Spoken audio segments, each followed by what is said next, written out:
A global financial alliance has just taken a bold step. They're ditching the US dollar. No more greenbacks in billion-dollar trade deals. No more bowing to the dollar as king of international finance. And who's reacting with fire and fury? Donald Trump. His message? Say goodbye to selling in the US economy. For decades, the dollar has been untouchable.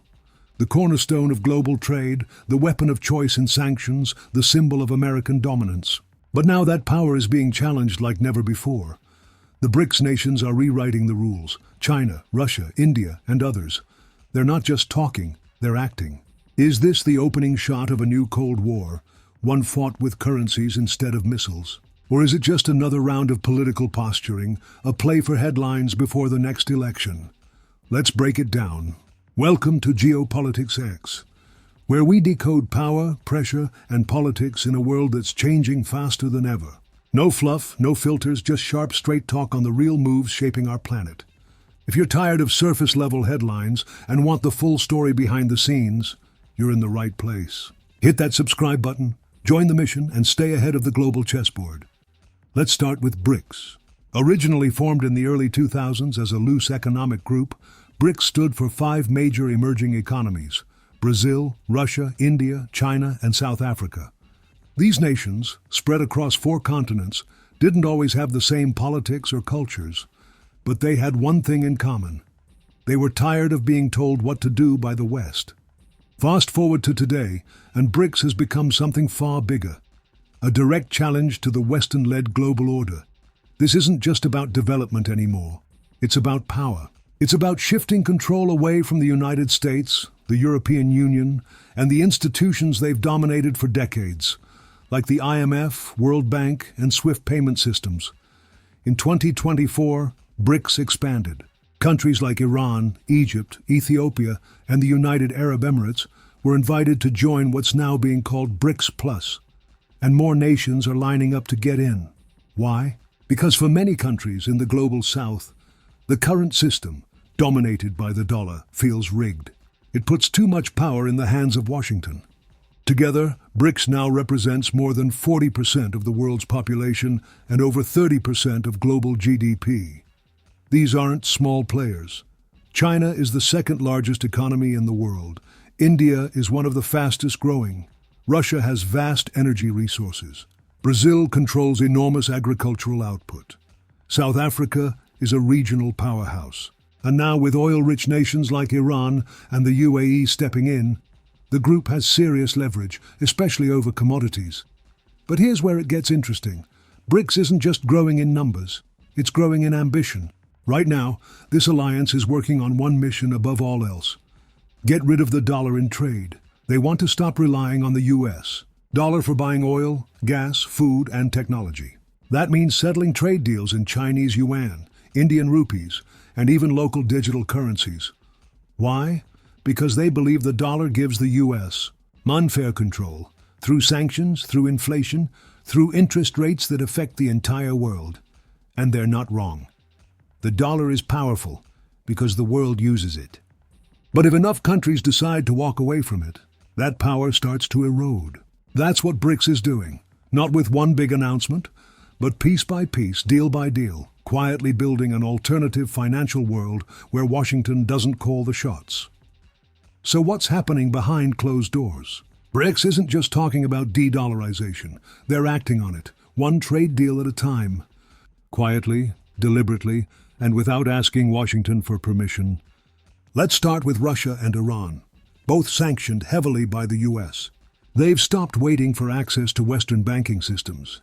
They've built their own cross-border payment networks, settled deals in local currencies, and ramped up trade with China using the yuan, not the dollar. For them, ditching the dollar isn't rebellion, it's survival. China, meanwhile, is making bold moves. It's pushing the yuan as an alternative to the dollar in major oil and gas deals. In fact, just last year, China and Saudi Arabia completed a crude oil deal priced in yuan. A historic shift from decades of dollar-only oil trades. That's not a glitch, that's a pattern.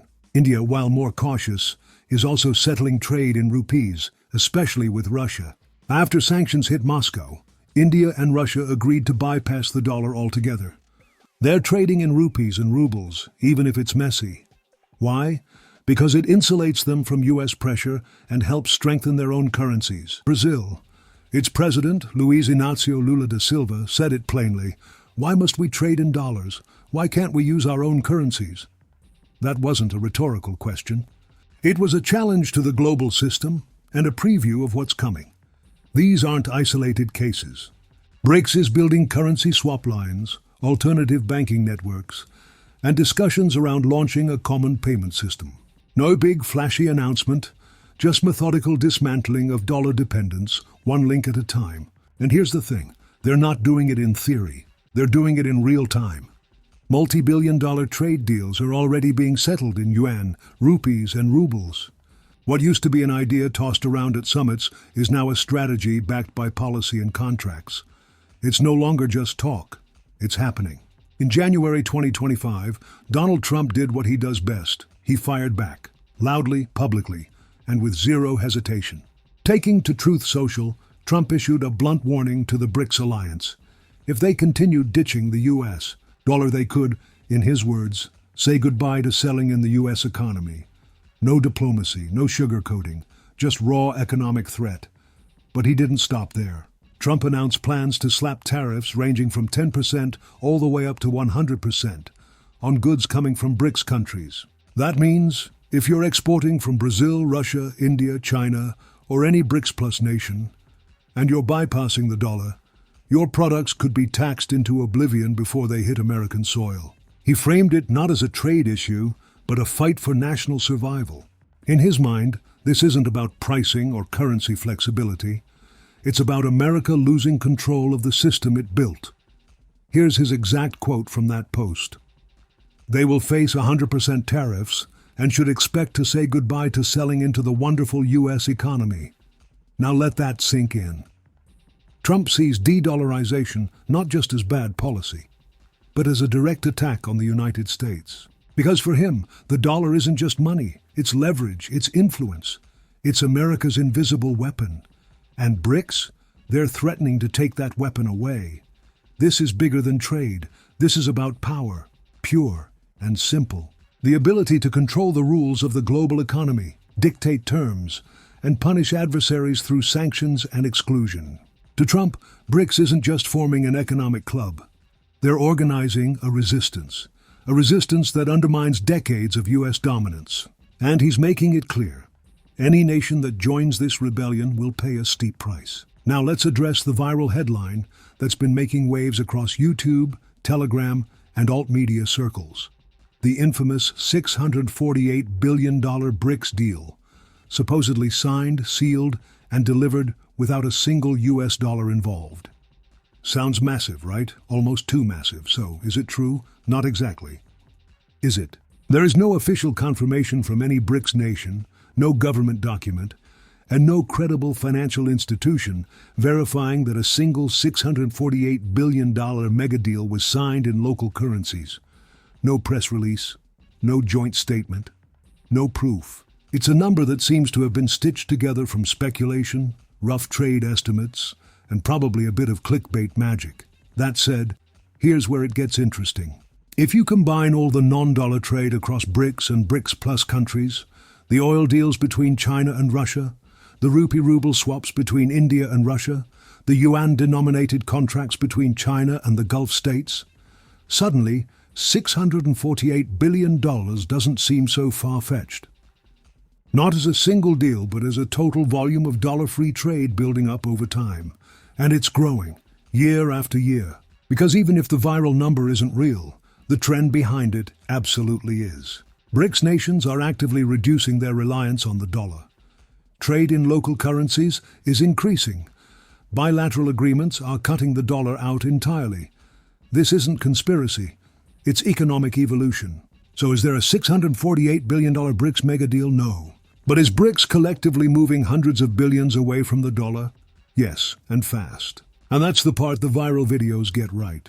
Maybe not in numbers, but definitely in direction, the US. Dollar isn't just a currency, it's a symbol of American power.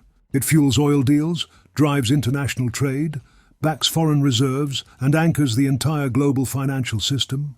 Countries don't just use it because they like it. They use it because the system has made it almost impossible not to. But here's the catch. That dominance is built on trust and habit, not on force. The dollar's value depends on the belief that it will remain stable, liquid, and universally accepted. Once that belief begins to fade, so does its dominance. And that's exactly what's at risk. If enough nations, especially major economies, decide to ditch the dollar in favor of their own currencies or regional alternatives, the demand for the dollar drops. When demand drops, the value weakens. When the dollar weakens, America imports inflation. And when inflation rises, the average American feels it. At the pump, at the grocery store, in the cost of borrowing. But beyond the economic pain, there's something even bigger at stake. Influence. A weaker dollar means the U.S. has less control over the global system it created. And here's the line that cuts the deepest. The U.S. can't sanction what it doesn't control. That's the real fear in Washington. Not just losing profits, but losing power. Because sanctions only work when the U.S. can block access to the dollar-based system. If countries build an alternative, the U.S. loses that pressure point. Russia, Iran, Venezuela. All of them have been building toward that reality for years. So is the dollar still a superpower? Yes, for now. But it's also a fragile giant. And every step BRICS takes away from it adds another crack in its foundation. Here's the twist. Trump's strategy is straightforward on the surface. Punish BRICS countries with tariffs if they abandon the US dollar. Hit them where it hurts, their exports. Use America's massive consumer market as leverage. It's classic Trump economics, straight out of the 2018 playbook. But this time, the stakes are different. And the risks, much higher. Because what happens if those BRICS countries, especially China, India, or Brazil, decide to stop playing the game altogether? What if they shift their trade focus eastward, toward Africa, Latin America, or even each other? If they reduce exports to the US? American consumers will be the first to feel it. Prices would rise. Everyday goods, from electronics to fertilizers to raw materials, could get more expensive. Supply chains already stretched thin would be under even more pressure. Inflation would spike again. And here's the kicker. Instead of weakening BRICS, tariffs could actually unite them further. Shared economic pressure might push them to double down on trading in local currencies. It could strengthen their resolve to escape dollar dominance altogether. In trying to protect the dollar, Trump might be pushing BRICS to accelerate the very process he wants to stop: de-dollarization. Back in 2018, tariffs were about steel, aluminum, and manufacturing jobs. That was tough but manageable. This time, it's different. This time, it's about currency supremacy, the backbone of America's global influence. So yes, Trump's strategy could score political points. It might even win short-term concessions. But long-term? It risks triggering a backlash that weakens the dollar's grip and speeds up the rise of a parallel financial order. Let's not sugarcoat this. If BRICS succeeds in its mission to reduce or even eliminate the dollar's role in global trade, we're not just talking about a shift in currency preferences. We're talking about a seismic change in global power dynamics. What's at stake? A lot more than most Americans realize. First, control over global lending. Right now, when countries borrow money through the IMF, World Bank, or private markets, it's usually in US dollars. That gives the US massive sway over interest rates, repayment terms, and financial pressure points. Take the dollar out of that equation, and that influence fades fast. Second, leverage through sanctions. The US dollar has been Washington's go-to weapon for decades. If a nation steps out of line, boom, cut them off from SWIFT, freeze their dollar reserves, sanction their banks. But here's the catch. If trade and banking move outside of dollar systems, those sanctions lose their bite. And finally, the biggest one, reserve currency status. The US dollar is the world's default safe haven. Central banks stockpile it. Investors trust it. It keeps demand high, interest rates low, and America's borrowing costs manageable. But if BRICS creates a credible alternative, even if it's just regional or sector-based, it chips away at that foundation. We're not saying this will collapse overnight. The dollar isn't disappearing tomorrow. But if this trend continues unchecked, we could be witnessing the slow erosion of American economic supremacy. It's not the end of America, let's be clear, but it could be the end of America's uncontested reign over the global financial system. And that changes everything. This is no longer about quiet diplomacy or behind-the-scenes negotiations. It's not about trade deals with fine print and polite handshakes at summits. This is economic warfare, plain and simple. We're watching the rise of a new kind of Cold War. Not fought with tanks, nukes, or military alliances. This one's different. It's being fought with currency swaps, digital wallets, trade bypasses, and interest rate games. The battlefield? Not Europe, not the Middle East, but spreadsheets, central banks, and payment networks. Instead of armies, we have algorithms. Instead of generals, central bankers and finance ministers are calling the shots. And just like the original Cold War, this one is about control over the future. It's about shaping the rules that will govern the 21st century economy. Who gets to dictate trade? Who sets the standard for value? Who holds the power to punish, reward, isolate, or elevate? The dollar may have ruled the last Cold War, but in this one, that throne is up for grabs. So what should you be watching next? Start with China and Saudi Arabia. Will they go all in on oil for yuan deals? If that happens consistently, it could signal the beginning of the end for the petrodollar system, a key pillar of U.S. financial dominance for nearly 50 years. Then there's India. So far, it's been playing both sides, doing business with the West, while quietly trading with Russia and others in rupees. But the question remains, will India finally ditch the dollar completely or keep walking the tightrope? And of course, Donald Trump. He's campaigning hard, talking tough, and making promises. But if he does return to the White House, will he actually enforce those 100% tariffs? Will he escalate the fight against BRICS? Or will reality force him to walk it back? Right now, the game is still being played. The rules are being rewritten in real time. But one thing's for sure, the dollar's throne isn't as safe as it used to be. If you made it this far, you're not just watching, you're thinking. So drop a comment below that says Dollar War. Let's see how many of you are really tuned in. Smash that like button if you want more raw, unfiltered takes on global power shifts. Hit subscribe so you don't miss what's coming next. And trust me, you'll want to stick around for our next video. It's bigger than you think.